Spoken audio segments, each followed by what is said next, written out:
We are in for what I eat in a day in my final deficit of 2025, and I'm going to explain what that means because it's very important to show you how you can sustain your progress all year round without being in a deficit all year round. And there's a very smart tactic to it which I will run into during this video, and it can set you up for the rest of this year and prime you for next year. But for now, let's get the show on the road with the food I've had so far today. So woke up this morning, and personally I wake up with a high appetite in the morning, so I'm not going to ignore that. I'm not going to try fast the whole morning through because it's just never going to work for me. So I had a small little cereal bar, which you'll see, to keep me ticking over until I was going to have my breakfast. So I had that around 6:30. Obviously the usual water intake first, so I tried drink 500 milliliters first thing, then had the little cereal bar, and it was 8 o'clock then I sat down to have my breakfast. And this was something that I had prepped. I had overnight Oreo Weetabix, and for the busier weekdays I like to prep breakfast 2 to 3 days in advance, so things like overnight oats, overnight Weetabix come in extremely handy here.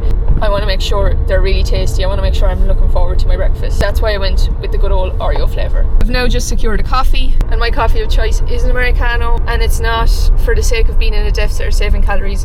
I genuinely like Americanos, which probably stands to my favour because I don't have to save calories for things like cappuccinos or lattes or whatever it may be, but I just find they're too milky. I maybe have one like once in a blue moon, but very seldom. Just not a fan. Call me odd, but I like what I like. That's where we're at so far. I'm actually going for a little walk here. I always like to start my day.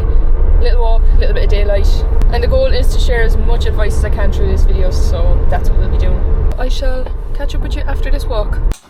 I'm just back from a walk and I'm in for my little mid-morning snack. So I always like to have kind of snacks in between my meals. Works for me. And I always like these little dark chocolate squares with a cup of coffee. Now I've drank my coffee already on my walk, so I'm going to have this after my coffee today. That's just something I like to have. It's not that there's anything special, it's just because I actually genuinely like these. And I find they're great to kill a chocolate craving as well. And when it's dark chocolate, you're kind of like full after it, but it's a nice flavour of sea salt one. That's what I'm having now. And what I do is I put my calories into my fitness pal the night before for the following day, so I have my food more or less planned out. Food is more or less prepped on the weekdays. Just because they're busy, I just don't want to spend time thinking about what I'm going to have. So it saves me more mental energy, and I'm having stuff that I enjoy. But let's say I got back and I was like, you know what, I'm just really not in the mood for this. This is, I think, around 130 calories, so I could just use that 130 calories on something else. Like, if I'm really not in the mood for this, even though I have my day planned out, I could swap it for something more or less the same calories. So that way then I'm keeping a good flow at meals and keeping a good flow at snacks. And if I need to swap or change something, I can do it based off the calories. I usually end up kind of sticking with it, especially, as I said, on the weekdays, saving myself mental energy. My breakfast was 384 calories. The little bar I had this morning was 95 calories, 130 calories. So that's where we're at so far. And as you'll see here so far, there's no fasting until a certain time. There's chocolate in the morning time. This is what works for me, and it has worked every time. This is what I always stick with. And of course, keeping on top of my water, because a very easy mistake and thirst for hunger. I'm really, really bad to drink water. I could go a whole day without it. What helps me is a water bottle with a straw. I aim to have 1 litre drank before 1 o'clock. So I have 500 in the morning. Have my coffee. I'm not allowed to have my coffee until I have 500 millilitres drank. Have this after my coffee. That's 1 litre drank before 1. I'll have another 500 from 1 onwards with my lunch, and I just kind of aim for 2 to 2.5 litres, and that sees me through. And I'm not trying to get in a whole lot of water in the evening, or I'll be up peeing for the night. So this is what works for me. I always fill this up the night before going to bed, and it's the first thing I have when I wake up. Anywho, I need to get back to work, so I will check in with you at lunchtime. Just hopping into my running gear now and heading for my run. As you'll see, I just had a squares bar there when I was taking off a bit of work, so squares bar is nearly always my go-to little pre-workout snack. Yes, I am getting changed here. Just had that, and when I come back from this run, I have to go for a run and I have to run to the post office. When I come back, I'll be having my lunch, and I'm going to run through core days versus non-core days and the difference between the two. It's a little system I use when I'm in a deficit, so I want to make sure you get as much value as you can from this video. It's actually surprisingly not cold out at the moment. Like, it feels like it should be cold, but it's not. I find myself just running in shorts and t-shirt. I always run in shorts anyways, but no jacket, which is great. Soak it up while we can, as long as the rain stays off. Anywho, I'll see you when I'm back and when we're having lunch. And we're back from the run. Yes, the Christmas tree is up. And I nearly have another 500 ml, so I have 1.5 litre drank. So I only have 500 left. Obviously after a run, feeling thirsty. Great way to build up a bit of thirst to get more water in. And for lunch, we have a pasta bake, a chicken and chorizo pasta bake that I prepped, and a good old pack of rancheros. I always have something like this with my lunch, like you know when you just want something snacky after you eat lunch. I usually always have crisps with mine. So the way I like to view my week is 2 mini weeks. So Monday to Wednesday is my first mini week, Thursday to Saturday is like my second mini week, and it just stops the week feeling overwhelming. So I'll plan out my food Monday to Wednesday, and I'm only thinking about Monday, Tuesday, Wednesday. And for me personally, I just like to kind of prep the same thing just for the weekdays, just to keep things simple. But when I am prepping them, I want to make sure I'm genuinely looking forward to them. I want to make sure I'm like, you know, I can't wait to eat my breakfast. I don't want to prep stuff that's boring, that's easy to prep but it's boring, because I'm going to get sick of it. So the fact fact it's only for 3 days and it's something I'm going to enjoy, I find it works for me. For some people, like, they can maybe do like 2 days. For others, they need to change it up every day. For some, they can maybe have the same breakfast, but they need to change up their dinners in the evening. This just works for me for the weekdays. So Monday to Wednesday is where I'll usually have like my oats, something that I can prep for lunch for 3 days, same with dinner. And then I'll switch things up then Thursday to Saturday. So like Thursday and Friday evening I'm out with my granny's. I'll take that into consideration that I don't need to make dinner for Friday evening, and I'll kind of work in my, like, I'll put in my calories that I'm saving to having my granny's, and then I'll work in reverse for the day. So like I'll have usually soup, toast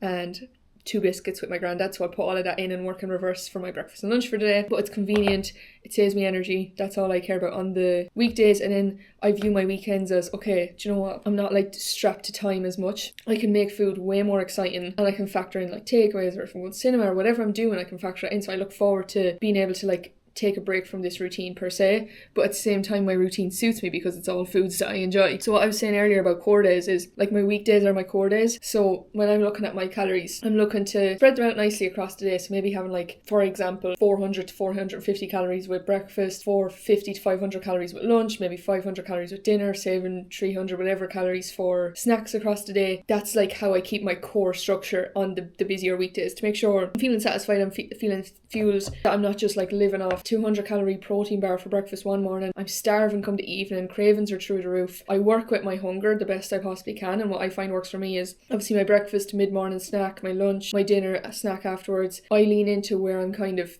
hungry the most, and I'll make sure to volumize those the best I can. So that's kind of what I do with my core days. My non-core days then are days like the weekends. So for example, if I'm getting a takeaway or I'm maybe going to the cinema, things are going to look a little bit different. So I'm going to be saving more calories for what I'm doing. So for example, if I'm getting a takeaway, I'm probably going to be saving like 1,000 calories for that. So what I'll do is I'll save the calories, and then I'll work in reverse for the day and factor in a breakfast and lunch. I'll never ever skip meals for it. And I'm looking to volumize those meals as much as I possibly can, like adding as much volume for as low calories so that I can save the calories for takeaway. Or if I'm banking calories from the weekdays, I take 100 at most from a day. I'll never take more than 100, and I'll take it from like 2 days at most. That's all I'll ever look to do, and it should be plenty for anyone to work with. So with my core days, obviously every meal has a decent amount of calories to it. Everything is nice and filling. You can add more bits and pieces to it. Then if there's a day where I'm like having takeaway, like my non-core days at the weekend, I'll maybe like lean into things like maybe eggs and egg whites to volumize it up. I'll lean into things like cauliflower rice to volumize up a curry for lower calories, but it's a bigger volume, and then I'll have my takeaway that evening. I'll make sure as well with the weekends that I'm adding in like things that I have more time to cook. So like my protein pancakes, I have more time to make those, and I enjoy those. It's not that I'm just making them because they're protein pancakes. I actually really prefer them over normal pancakes. I'll make like a fake away, for example, Big Mac muffin. I'll lean into things like that so that the other meals that I'm having, they're high in volume, but I'm still factoring in like takeaways, I'm still factoring in different bits and pieces. So that's how I make my deficit work. So I'm planning out my Monday to Wednesday. On a Wednesday I'm doing my like Thursday to Friday, or Thursday to Saturday if I know what I'm doing Saturday. If I don't know what I'm doing Saturday, I won't worry about it just yet. On a Friday evening I'll put a little bit of a plan in for Saturday. On a Saturday evening, when I know more of what I'm doing, I'll put a bit of a plan in for Sunday. So for example, it's usually Sunday dinner that my mum cooks, so I'll save an average amount of calories for that and then work around my breakfast and tea that evening. And the way I view it is not that it's an effort or a drag. I view it as, you know what, if I put a little bit of a plan in place the night before, if I spend just 5 minutes planning, I get to enjoy everything. I get to switch off and just like plate up my Sunday dinner and not be thinking twice about it, and I'll get to enjoy it. So I'm not missing out on anything. It's just the only thing with a deficit is just being more mindful with calories. Obviously, when you're in maintenance, you're not tracking food, you're not trying to think about saving ways or anything like that. You're not thinking about making things work that little bit more, because you don't have to, but when you are, you do. And it's not that you can't make it work, you can. It just takes a bit more conscious planning. But if you can view it in a way that, do you know what, it's a little challenge, I get to enjoy the weekend a lot more and still make progress, how unreal is that? That's the way I like to view it. And what I do for me as well is I put my calories in the night before for the following day, so that I know exactly kind of how my day is running. And then when I'm going in this evening to put in for tomorrow, if there's anything maybe I had different. So for example, if I didn't have the dark chocolate this morning and I had something different, I could switch that out or whatever it may be. So it gives me that little bit of freedom with things as well, if things do change in a day, because sometimes they do. I'm going to finish eating these, and today's a long day for me because I have a call with my clients later this evening, so I won't be finished work till like probably 8:15. And I know I started at 6 this morning. They can be a longer day. But yeah, I'll be getting back to work, and I'll be touching base with you later for dinner. I'll also then be touching base on how to sustain progress across the year. We'll get to that as well. Right, I'll see you after a bit of work. And we're now in for the last meal of the day, which is dinner, and it is chicken chow mein, which I have prepped. This is her here, and I genuinely cannot wait to eat it. I've actually been so excited for this. And this is what I mean by making sure you have meals that are enjoyable. I actually do post all these recipes up on my IG, so if you're not there, you will need to go there, drop a little follow, and you'll get all of these recipes really handy. But as I was saying about being able to sustain your progress all year round, right, so there's 3 different phases that you dip in between, right? So you have your deficit, you have your maintenance phase, which is reversing your calories up and bringing your calories up to maintenance.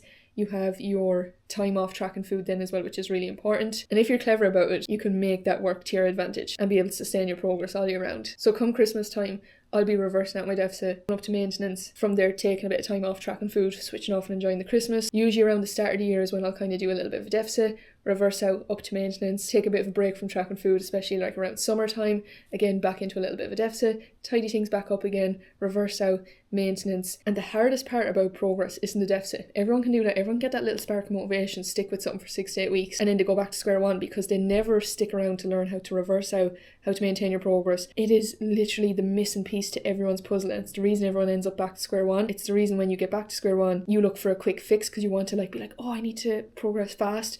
So you like go for quick fix options, make progress quote unquote fast, back to square one. Usually people end up putting on twice as much weight. You actually stick around and learn how to maintain your progress. It is the missing piece to your puzzle. And when you have that maintenance phase, you have an idea of what your food more or less looks like in order to maintain the progress that you've made. So that will lead you nicely into when you're not tracking food, you have more or less of an idea of what you're doing. You're not just going back to old habits. You're not just going back to self-sabotage and I need to start now on Monday or I'll be good on Monday. What does being good even mean? This is what you really need to do if you want to sustain your progress all year round. It's now 6:20. I have my call at 7:15. I'll be on till 8. After the call, I'm going to be sitting down with a cup of scald and a snack bar, and that's going to be my last snack of the day, and then I'll be pretty much going to bed at that stage. And that's my full day of food. I'm just showing you this now because after this call, I don't want to be on any electronics. I want to be done with everything. I want to be kind of winding down, so that's why I'm saying it now, but this is what I will be having later. So we're wrapping up the day with 1897 calories. That's what my calories are at the moment. Another little thing, which is another story, but when you're in maintenance, keep building your calories as high as you possibly can so that the next time you go into a deficit, you don't have to drop your calories as low, but that's another story for another day. If you want me to do a separate video on that, I will, and that's how you make your deficits so much easier every time you do one. Another missing piece to the puzzle, but that's a story for another day if you want me to do a separate video. This is enough of a fundamental video for now. But yeah, I'm going to wrap up this little video here now. Drop a little comment, subscribe if you haven't already. Let me know what you want to see in the next video and if you found this helpful, and yeah, I will see you in the next one, and adios.